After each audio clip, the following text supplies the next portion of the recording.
안녕하세요. 승리한 상가족 여러분 그리고 강성성경연구원 여러분, 오늘은 마태복음 99강으로 마태복음 20장 17절에서 28절 말씀을 성기로 오신 예수님을 본받자라는 제목으로 함께 말씀을 나누도록 하겠습니다. 승리한 삶은 박유일 목사님의 구속사로 조망한 성경 연속 강해집을 통해서 편집이 되어 있고요. 저희들이 현재 묵상하고 있는 마태복음 20장 말씀은 마태복음 3권을 통해서 편집이 되어 있습니다. 자, 오늘 본문 말씀을 보도록 하겠습니다. 오늘 본문 말씀은 앞서 예수님께서 수차례 말씀하신 그 말씀을 반복해서 가르쳐주고 있습니다. 우리가 함께 묵상할 말씀을 보면은 이전에 예수님께서 말씀하셨던 것을 우리에게 보여줍니다. 예수님께서 예수님에게 일어날 일에 대해서 첫 번째 말씀해 주셨을 때에는 바로 마태복음 16장에 기록되어 있었습니다. 마태복음 16장에서 너희들은 나를 누구라 하느냐라는 질문에 대해서 사도 베드로가 주는 그리스도시요 살아계신 하나님의 아들이시나이다 라고 고백하는 이 놀라운 역사 이후에 바로 하나님의 아들로서 이 땅에 오신 예수님의 사역을 가르쳐 줍니다. 마태복음 16장 21절에서 22절을 봅시다. 이때부터 예수 그리스도께서 자기가 예루살렘에 올라가 장로들과 대제사장들과 서기관들에게 많은 고난을 받고 죽임을 당하고 제3일에 살아나야 할 것을 제자들에게 비로소 나타내시니 라고 기록되어 있습니다. 그런데 이때 제자들의 반응이 어땠습니까? 바로 이 놀라운 고백을 했던 베드로가 뭐라 그럽니까? 22절을 보면 베드로가 예수를 붙들고 항변하여 이르되 주여 그리 마옵소서, 이 일이 결코 주께 미치지 아니하리이다. 즉 이거에 대해서 강하게 반발을 하고 이 일이 절대 일어나지 않도록 내가 만들겠다라고 다짐을 하는 것입니다. 즉 하나님의 구원의 계획을 자기가 앞장서서 맡고 있는 거예요. 이는 예수 그리스도께서 누구신지 고백한 사람 입에서 나오기 정말 힘든 얘기거든요. 이것을 통해서 우리가 무엇을 확인했습니까? 제자들이 예수님이 누구신지 알고 난 후에도 예수님을 통해서 이루시고자 하시는 하나님의 뜻에 순종하지 않음을 볼 수 있었습니다. 계속해서 마태복음 17장에서도 이 일이 반복되죠. 22절에서 23절을 봅시다. 갈릴리에 모일 때 예수께서 제자들에게 이르시되 인자가 장차 사람의 손에 넘겨져 죽임을 당하고 제3일에 살아나야 하리라 하시니 제자들이 어떻게 했다? 매우 근심하더라. 이런 얘기를 자꾸 하시는 것을 받아들이기 힘들었어요. 오늘 본문 말씀도 봅시다. 17절을 보세요. 예수께서 예루살렘에 올라가라 하실 때 12제자를 따로 데리시고 길에서 이르시되, 자, 미리 따로 데리시고 이르셨다는 것은 무슨 뜻이에요? 이 일에 대해서 더 주목하여 본 사도들이, 제자들이 알아듣고 동참하시길 원하시는 거예요. 그러면서 더 구체적으로 앞서 말씀하셨던 두 차례보다 더 구체적으로 얘기해 주십니다. 18절을 보시죠. 보라, 우리가 예루살렘으로 올라가노니 인자가 대제사장들과 서기관들에게 넘겨지고 그들이 죽이기로 결의하고 이방인들에게 넘겨주어, 즉 본디오 빌라도에게 넘겨짐을 받게 된다는 것을 미리 더 구체적으로 얘기해 주고, 어떤 일이 있어요? 조롱하며 채찍질하며 십자가에 못 박게 할 것이나 어떻게 된다? 제3일에 살아나야 하리니 라고 말씀하십니다. 그래서 첫 번째 문제의 대답을 통해서 우리가 확인해 봅시다. 예수님은 어떤 일을 당하실 것을 말씀하셨어요. 바로 그가 올라가시는 이유는 우리를 위한 대속의 제물이 되어서 조롱과 멸시 속에서 고난받고 십자가에 달려 돌아가실 것을, 그리고 우리를 의롭다 하시기 위해서 다시 살아나실 것을 얘기해 주고 있어요. 그런데 두 번째 문제 보십시오. 고난의 말씀을 듣고도 제자들은 어디에 관심을 가지고 있나요? 앞서 우리가 묵상했던 마태복음 16장 21절과 22절 말씀, 마태복음 17장 20절과 23절 말씀에서 확인했던 것처럼 끊임없이 하나님의 계획에 대해서 동의하지 못하고 있어요. 예수 그리스도를 통해서 이루시고자 하시는 구속의 역사에 대해서 이해하지 못하고 있어요. 그것이 반복해서 나타납니다. 20절과 21절 보시죠. 그때 세베대의 아들의 어머니가 그 아들들을 데리고 예수께 와서 절하여 무엇을 구하니, 21절 예수께서 이르시되 무엇을 원하냐, 나의 이 두 아들을 주의 나라에서 하나는 주의 우편에 하나는 주의 좌편에 앉게 명하소서. 즉 예수님께서 이제 올라가면 왕이 되실 것으로 생각하는 거예요. 이 땅에서 왕이 되어서 그의 통치를 이루실 것으로 보는 거예요. 그때 가장 중요한 두 요직, 그 두 요직, 좌우편에 앉은 가장 중요한 요직에 당신의 사촌들인 요한과 야고보를 두셔야 됩니다. 누가? 이 요한과 야고보의 어머니가. 요한과 야고보의 어머니 누구예요? 바로 예수님의 이모예요. 즉 친족을 옆에 두셔야지 그 나라가 든든히 섭니다 라고 얘기하면서 사촌들을 중용할 것을 지금 부탁하고 있는 거예요. 우리식으로 얘기하면 혈연을 이용해서 높은 자리에 앉고 싶어 하는 거예요. 즉 예수 그리스도의 고난의 길, 대속의 십자가의 길, 부활의 영광의 길을 보기보다는 우리가 원하는 나라의 권세를 바라보고 있는 거예요. 이것이 지금 예수님과 함께한 사람들의 모습이었다는 것입니다.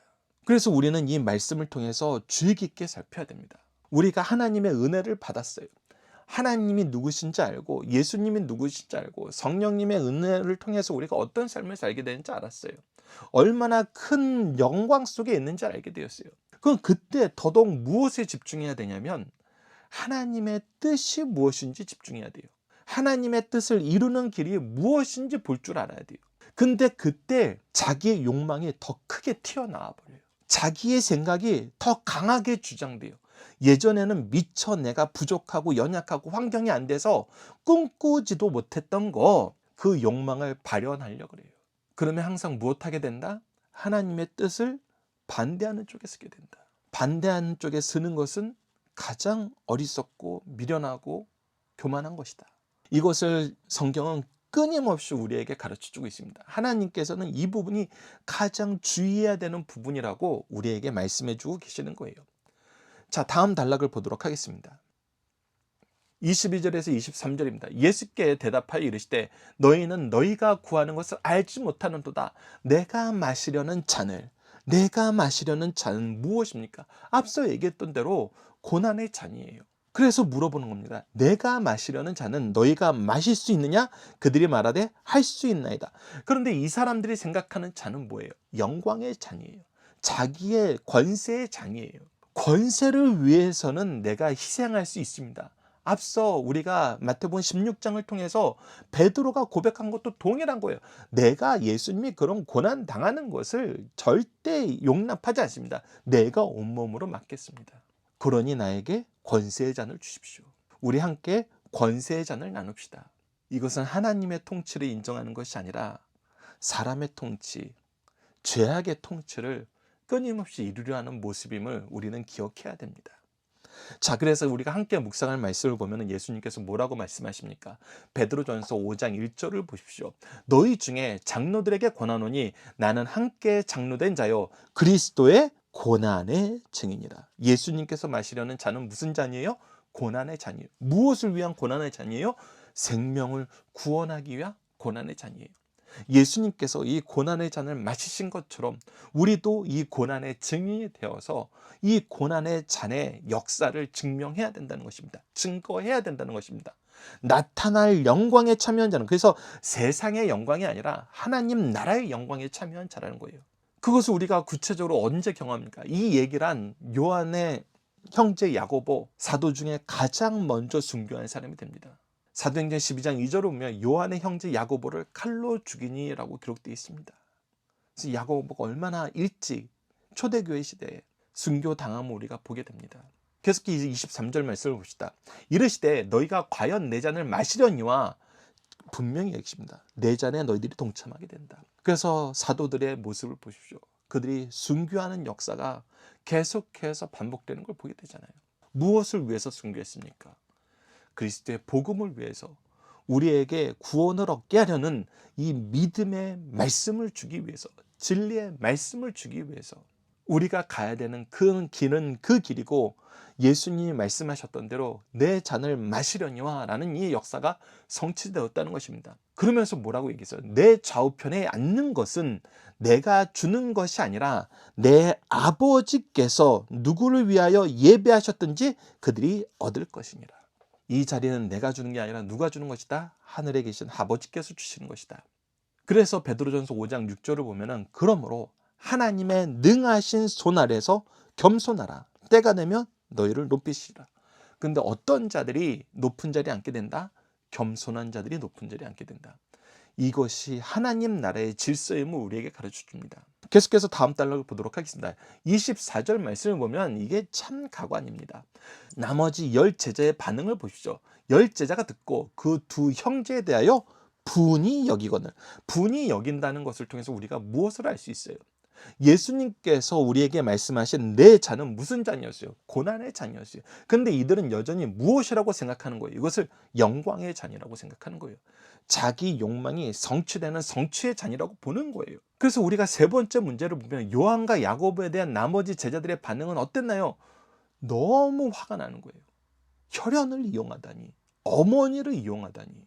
왜? 자기네들은 할 수 없는 걸 이용한 거잖아요. 그래서 오히려 미워하게 되는 거예요. 그때 예수님께서 무엇을 가르쳐 줍니까? 세상 나라와 다른, 세상 권세자들과 다른 하나님 나라와 하나님 나라의 일꾼들의 본질에 대해서 가르쳐 줘요. 25절에서 26절 너무나 중요합니다. 예수께서 제자를 불러다가 이르시되 이방인의 집권자들이 그들의 임의로 주관하고, 즉 집권자가 된다는 것은 무엇이냐면 자기네들의 뜻을 이루는 거예요. 자기네들의 생각을 실천하는 거예요. 그 고관들이 그들에게 권세를 부리는 줄을 너희가 알거니와. 그래서 그들이 집중하는 건 뭐냐면 권세예요. 내 파워예요. 내 뜻이 이루어지는 거예요. 근데 이거는 세상 방법이라는 거예요. 하나님의 방법은 무엇이라는 거예요? 26절. 너희 중에는 그렇지 않아야 하나니 이 세상 방법을 따라가는 것은 절대로 안 된다는 거예요. 그렇게 하면 안 된다는 거예요. 너희 중에 누구든지 크고자 하는 자는 너희를 섬기는 자가 되고, 너희 중에 누구든지 으뜸이 되고자 하는 자는 너희 중에 종이 되어야 하니. 오히려 더 낮아져야 된다는 거예요. 더 낮추어야 된다는 거예요. 섬기는 자가 높은 자라는 거예요. 겸손한 자가 높은 자라는 거예요. 권세가 아니라, 권세를 잡는 것이 아니라 생명을 위해서 가진 권세를 포기하는 거라는 거예요. 그것이 예수님께서 육신의 몸을 입고 이 땅에 오셔서 죽기까지 낮아지신 모습이라는 거예요. 우리가 가야 될 길이라는 것입니다. 그래서 28절에 얘기하십니다. 인자가 온 것은 섬김을 받으려 함이 아니요 도리어 섬기려 하고 자기 목숨을 많은 사람의 대속물로 주려 하는 것이다. 우리가 함께 묵상할 말씀을 통해서 이 부분을 좀 더 보도록 하겠습니다. 요한복음 13장 14절을 보시죠. 내가 주와 또는 선생이 되어 너희 발을 씻었으니 너희도 서로 발을 씻어주는 것이 옳으니라. 섬기는 것, 낮추는 것이 옳다는 거예요. 빌립보서 2장 3절을 보시죠. 아무 일에든지 다툼이나 허영으로 하지 말고. 다툰다는 건 뭐예요? 내 뜻이 이루어지길 원하는 거예요. 허영은 뭐예요? 내가 더 아름답고 내가 더 높아야 된다는 거예요. 끊임없이 이 방법으로 사는 것은 세상 사람들의 방법이라는 거예요. 세상 권력자들의 모습이라는 거예요. 그러나 우리는 어떻게 살아야 된다? 오직 겸손한 마음으로 각자 자기보다 남을 낮게 여기고 섬기고 그를 높이고. 그래서 욥기 40장 12절을 보시죠. 하나님께서 어떻게 통치하십니까? 모든 교만한 자를 발견하여 낮아지게 하며 악인을 그들의 처소에서 짓밟으시니라. 자기의 뜻을 이루기 위해서 하나님의 뜻을 막는 사람들을 하나님께서는 짓밟으시고 낮추십니다. 그래서 마지막 네 번째 문제, 예수님이 보여주신 통치의 방법과 목적은 세상 현재의 제자들과 어떠한 차이가 있나요? 현재의 제자들은 자기의 뜻을 이루려 하고 임의로 주관하는, 자기의 뜻을 이루고 자기의 권세를 이루는 걸 좋아해요. 이것이 세상 통치자들의 모습이에요. 그러나 예수님의 방법은 섬기는 거, 낮추는 거, 종이 되는 거. 어디까지? 대속물로 주는 데까지. 우리의 생명을 바치는 데까지. 이것을 우리에게 가르쳐 주고 계십니다.